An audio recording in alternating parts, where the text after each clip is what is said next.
அனைவருக்கும் அன்பு வணக்கம். மனித உரிமைனா என்ன, ஐக்கிய நாடுகள் சபை எதனால உருவானுச்சு அப்படிங்கறத நம்ம பார்க்கலாம். ஃபர்ஸ்ட் ஐக்கிய நாடுகள் சபையை பத்தி நம்ம பார்த்துக்கலாம். ஐக்கிய நாடுகள் சபைனா யுனைடெட் நேஷன் ஆர்கனைசேஷன். இது எப்போ உருவானுச்சுன்னு கேட்டீங்கன்னா 1945 அக்டோபர் 24 உருவானுச்சு. இது எதனால ஐக்கிய நாடுகள் சபை உருவானுச்சுன்னு கேட்டீங்கன்னா, ஃபர்ஸ்ட் வேர்ல்டு வார்லயும் செகண்ட் வேர்ல்டு வார்லயும் மனித உரிமை மீறல் அதிகமாக நடந்துச்சு. ஃபர்ஸ்ட் வேர்ல்டு வார் உங்களுக்கு நல்லாவே தெரியும். 1914 இருந்து 1918 இரண்டாவது உலக போர் பாத்தீங்கன்னா 1939 இருந்து 1945. இந்த இரண்டு காலகட்டத்திலையும் உலக அளவுல மனித உரிமை மீறல் அதிகமாவே நடந்தது. அப்போ இந்த மனித உரிமை மீறல் இனிமேல் ஏற்படாம இருக்கிறதுக்கும் இன்னொரு உலக போரை நாடு சந்திக்காம இருக்கிறதுக்காகவும் உருவானதுதான் ஐக்கிய நாடுகள் சபை. ஓகேங்களா? யுஎன்ஓ, ஐக்கிய நாடுகள் சபை. ஐக்கிய நாடுகள் சபையுடைய வேலை என்னன்னு கேட்டீங்கன்னா, ஒவ்வொரு சர்வதேச அளவுல அமைதியை பாதுகாக்கணும். அமைதி, அப்புறம் உலக நாடுகள் பாத்தீங்கன்னா அமைதியா இருக்கணும், பாதுகாப்பு, அதுக்கப்புறம் உதவி செய்யணும், சமூக பொருளாதார பிரச்சனைகளை தீர்த்து வைக்கணுங்கிறது தான் ஐக்கிய நாடுகள் சபையுடைய வேலை. சோ ஐக்கிய நாடுகள் சபை மனித உரிமை மீறல் ஏற்படாம இருக்கணும்னா எதற்காக அவங்க வராங்க அப்படின்னு கேட்டீங்கன்னா, உலகத்துல 1215 வரைக்குமே, இப்போ சொல்லக்கூடிய காலகட்டத்தில் நான் சொல்றேன், டெல்லி சுல்தானியம் வந்திருப்பாங்க இல்லையா, அந்த காலகட்டம் நீங்க ஒரு இமேஜினேஷனுக்காக நான் அந்த டைம்ல என்ன சொல்றேன், அது வரைக்குமே பாத்தீங்கன்னா உலகத்துல இருக்கக்கூடிய அனைத்து மக்களும் ஒரு விதமான அடிமைத்தனத்திலேயே தான் வச்சிருந்தாங்க. சோ அப்போ முதல்ல உலகத்துல அந்த அடிமைத்தனத்திலிருந்து விடுதலை கொடுத்து மனித உரிமைகளை மக்களுக்கு வழங்கியது முதல் நபர் யார் அப்படின்னு கேட்டீங்கன்னா, 1215 இருந்து இதை ஆரம்பிக்கலாம். 1215 இங்கிலாந்து மன்னர் ஜான் அப்படின்னு ஒருத்தர் இருந்தார். ஓகேங்களா? King John. இந்த மன்னர் தான் என்ன பண்றாருன்னு கேட்டீங்கன்னா, மக்களுக்கு உரிமை சாசன, மனித உரிமை சாசனத்தை கொடுக்கிறார், மனித உரிமைகளை கொடுக்கிறார். என்ன பண்ணாருன்னு கேட்டீங்கன்னா, இந்த அடிமைகளை நான் விடுவிச்சு மன்னரும் சட்டத்திற்குள்ள கொண்டு வர போற, மன்னர் தப்புனாலும் அது தப்புதான் அப்படிங்கிற விஷயத்த கொண்டு வராரு. அதனால இத மேக்னா கார்ட்டா அப்படின்னு சொல்லுவாங்க. மேக்னா கார்ட்டா அப்படின்னு கேட்டீங்கன்னா மனித உரிமை சாசனம் அப்படின்னு சொல்லுவாங்க. மனிதர்களுக்கு முதல்ல ஒரு ரீசன்ட் டைம்ல நீங்க பாத்தீங்க அப்படின்னா முதல்ல மனித உரிமைகளை கொடுத்தனால இதை தான் மேக்னா கார்ட்டா அப்படின்னு சொல்லுவாங்க. சோ மக்களை பாத்தீங்கன்னா அடிமைத்தனத்திலிருந்து விடுதலை செஞ்சு மக்களுக்கு சில உரிமைகளை கொடுத்து அரசரையும் சட்டத்திற்குள்ள கொண்டு வந்தது. அதனால இத மேக்னா கார்ட்டா அப்படின்னு சொல்லுவாங்க. அதுக்கப்புறம் 1628 த பெட்டிஷன் ஆஃப் ரைட்ஸ் அப்படின்னு சொல்லிட்டு வெளியானுச்சு. த பெட்டிஷன் ஆஃப் ரைட்ஸ் அப்படின்னு கேட்டீங்கன்னா உரிமை மனு அப்படின்னு சொல்லுவாங்க. பெட்டிஷன் ஆஃப் ரைட்ஸ்னா என்னது? உரிமை மனு. இதுவும் மக்களுக்கு இருக்கக்கூடிய சில உரிமைகளை கொடுத்ததுன்னு சொல்லலாம். அதுக்கப்புறம் இது ரொம்ப ரொம்ப முக்கியம், 1679 ஹேபியஸ் கார்பஸ் அப்படிங்கிற ஒரு சட்டம். ஹேபியஸ் கார்பஸ் அப்படின்னா என்னது? ஹேபியஸ் கார்பஸ் அப்படின்னு பாத்தீங்கன்னா 1679 இது மக்களோட சுதந்திரத்தை பாதுகாப்பதற்கான சட்டம் அப்படின்னே சொல்லுவாங்க. மக்களின் சுதந்திரத்தை பாதுகாப்பதற்கான சட்டம் அப்படின்னே இதை சொல்லுவாங்க. ஓகே, இந்த ஹேபியஸ் கார்பஸ் பத்தி நீங்க ஆல்ரெடி தெரிஞ்சிருப்பீங்க. என்னன்னு கேட்டீங்கன்னா மக்களின் சுதந்திரத்தை பாதுகாப்பதற்கான சட்டம் அப்படின்னு சொல்லிட்டு ஹேபியஸ் கார்பஸ் சொல்லுவாங்க. நீங்க ஜெய்பீம் படம் பார்த்திருப்பீங்க. இந்த ஹேபியஸ் கார்பஸ் அதுல ஹீரோ பாத்தீங்கன்னா கொன்னுருவாங்க லாக்கப்லயே வச்சு. ஹீரோயின் போய் சூர்யாவை பார்த்திருப்பாங்க. சூர்யா ஒரு ரிட்டை வெளியிடுவார். கோர்ட் ஆர்டரை போலீஸ் டிபார்ட்மெண்ட்க்கு அனுப்பியிருப்பார். அந்த ரிட்டு பேர் தான் ஹேபியஸ் கார்பஸ். ஆட்கொணர்வு நீதி பேர் என்னன்னு கேட்டீங்கன்னா, ஆளை கொண்டு உயிரோட 24 மணி நேரத்துல நீதிமன்றத்துல நிறுத்து அப்படிங்கிற ஆர்டர் அது. சோ அந்த ஆர்டர் போன உடனே போலீஸ் டிபார்ட்மெண்ட்ல அங்க லாக்அப் டெத் பண்ணனால மாட்டிப்பாங்க. சோ நீதி வென்று இருக்கும். சோ இதுக்கு பேஸே இதுதான். 1679 ஹேபியஸ் கார்பஸ் அப்படிங்கிற ஒரு சட்டம் வந்தது. இங்கிலாந்துல தான் கொண்டு வந்தாங்க. இது மக்களோட சுதந்திரத்தை பாதுகாப்பதற்கான சட்டம் அப்படின்னு சொல்றாங்க. முன்னதான் நீங்க ஒரு விஷயம் தெரிஞ்சுக்கணும். இதெல்லாம் என்ன அப்படின்னு கேட்டீங்கன்னா, எழுதப்பட்ட மனித உரிமை ஆவணங்கள், எழுதப்பட்ட மனித உரிமை ஆவணங்கள் இதெல்லாமே. புரியுதுங்களா? அதுக்கு முன்னாடி மேபி கொடுத்திருக்கலாம். ஆனா எழுத்துப்பூர்வமா மனித உரிமைகள் யாரு முதல்ல கொடுத்தா அப்படின்னு பார்க்கும்போது 1215 ஜான் மன்னர் தான் கொடுத்திருக்கிறாரு. அதனால இத மக்களின் உரிமை சாசனம் அப்படின்னு சொல்லிட்டு இதை சொல்லுவாங்க. 1628ல த பெட்டிஷன் ஆஃப் ரைட்ஸ் அப்படின்னு சொல்லிட்டு உரிமை மனு, இது சில உரிமைகளை வந்து மக்களுக்கு கொடுத்தாங்க. அதாவது மக்கள் உரிமைகளின் தொகுப்பு அப்படின்னு இதை சொல்லுவாங்க. மக்கள் உரிமைகளின் தொகுப்பு அப்படின்னு சொல்லுவாங்க. 1679ல ஹாபேஸ் கார்பஸ் சட்டம், இது மக்களோட சுதந்திரத்தை பாதுகாப்பதற்கான சட்டம் அப்படின்னு சொல்லுவாங்க. மக்களுடைய லிபர்ட்டியை ப்ரொடெக்ட் பண்ணக்கூடிய ஒரு ஆக்ட் அப்படின்னு இதை சொல்லுவாங்க. அடுத்து 1689, அடுத்து என்னன்னா 1689, 1689ல இங்கிலீஷ் பில்ஸ் ஆஃப் ரைட்ஸ் அப்படின்னு சொல்லிட்டு ஒன்று வெளியானுச்சு. English bills of rights, English ஆங்கில உரிமை மசோதா அப்படின்னு சொல்லுவாங்க. இங்கிலீஷ் பில்ஸ் ஆஃப் ரைட்ஸ் அப்படின்னு சொல்லுவாங்க. இது என்னன்னு கேட்டீங்கன்னா, இது சில அடிப்படை உரிமைகளை இதுவும் கொடுத்து, சில மக்களுக்கு சில அடிப்படை உரிமைகளை கொடுத்துச்சு. இது ரொம்ப முக்கியம். 1789, ஓகேங்களா? 1789 பிரெஞ்சு டிக்ளரேஷன். இது பிரெஞ்சு டிக்ளரேஷன் அப்படின்னு பாத்தீங்கன்னா, பிரெஞ்சு டிக்ளரேஷன் பிரான்ஸ் நாட்டோட பிரகடனம். இது என்னன்னு கேட்டீங்கன்னா, மனிதன் மற்றும் குடிமக்களின் உரிமையை பற்றிய பிரான்சின் அறிவிப்பு அப்படின்னு சொல்லுவாங்க. இந்த அறிவிப்புக்கு அப்புறம் தான் சட்டத்தின் கீழ் அனைவரும் சமம் அப்படிங்கிற கான்செப்ட் வந்து வந்துச்சு. சட்டத்தின் கீழ் அனைவரும் சமம் அப்படின்னு நம்ம சொல்றோம் இல்லையா, அந்த கான்செப்ட் வந்து பிரெஞ்சு டிக்ளரேஷனுக்கு அப்புறம் தான் வந்துச்சு. சட்டத்தின் கீழ் அனைவரும் சமம் 1789ல பிரெஞ்சு டிக்ளரேஷன். இது வந்து மனிதர்களுக்கும் குடிமக்களுக்கும் என்னென்ன உரிமைகள்லாம் இருக்கு அப்படிங்கிற விஷயத்த வந்து சொன்னிச்சு பிரெஞ்சு டிக்ளரேஷன். அடுத்து ஃபைனலா US constitution of bills of rights அப்படின்னு சொல்லுவாங்க. 1791ல இது வெளியானுச்சு.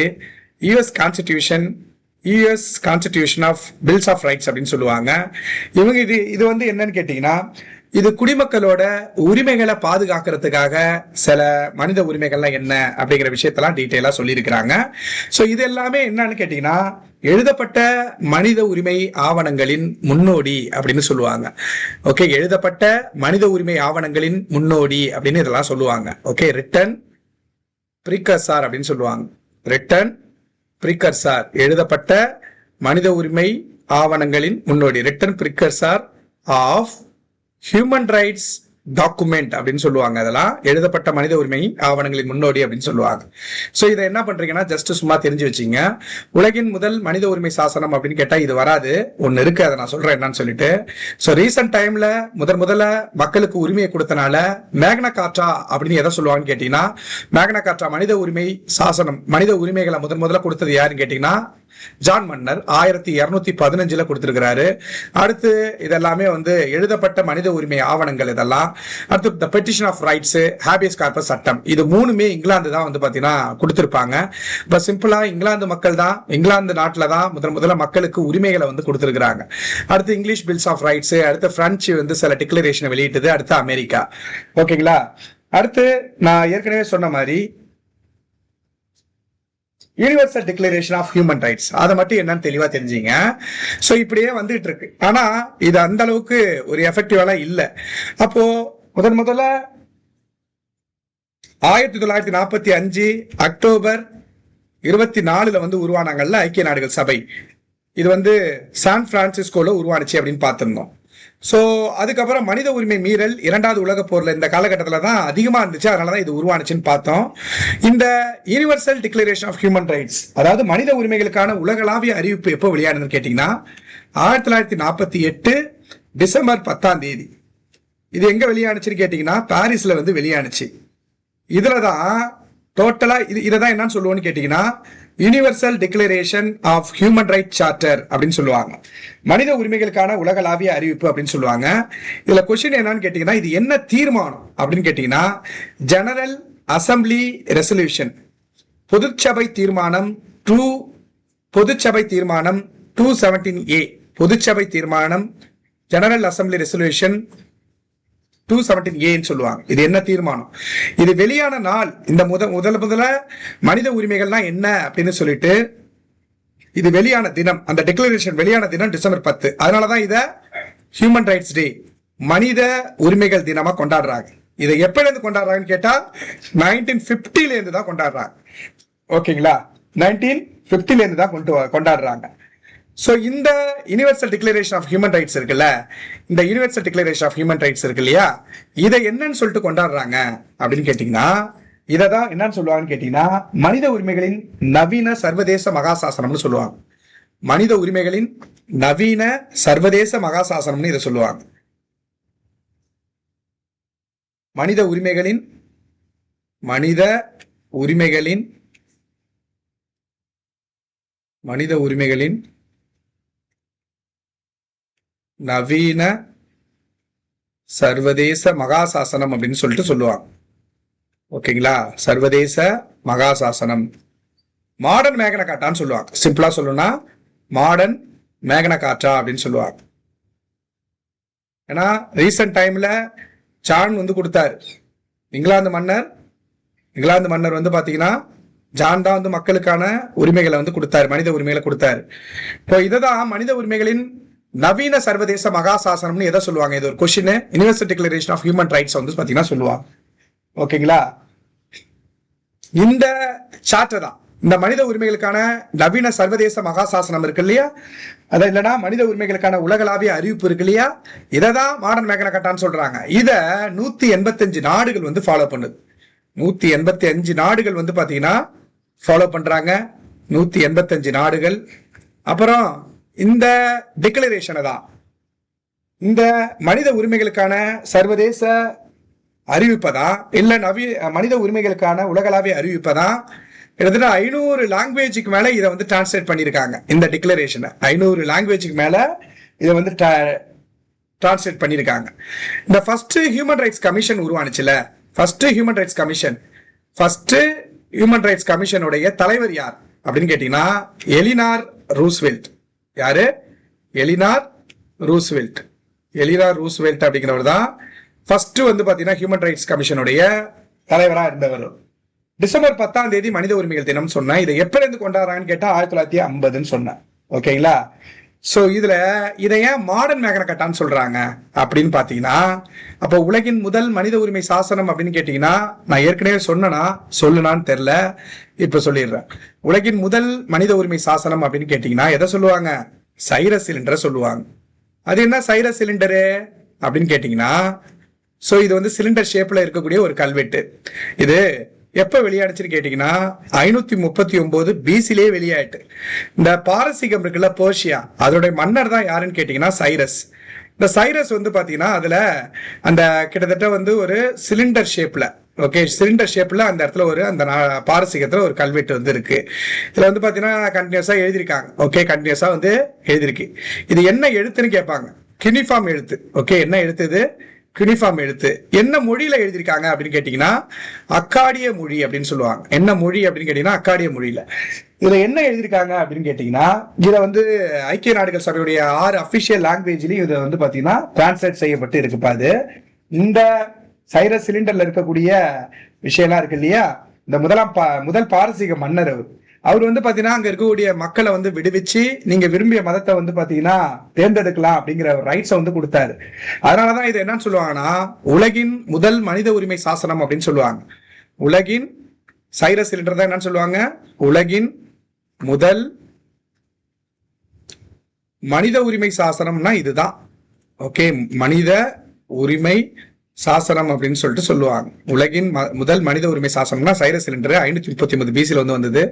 என்ன எழுத்துன்னு கேட்டா யூனிஃபார்ம் எழுத்து. என்ன மொழி அப்படின்னு கேட்டீங்கன்னா அக்காடிய மொழி.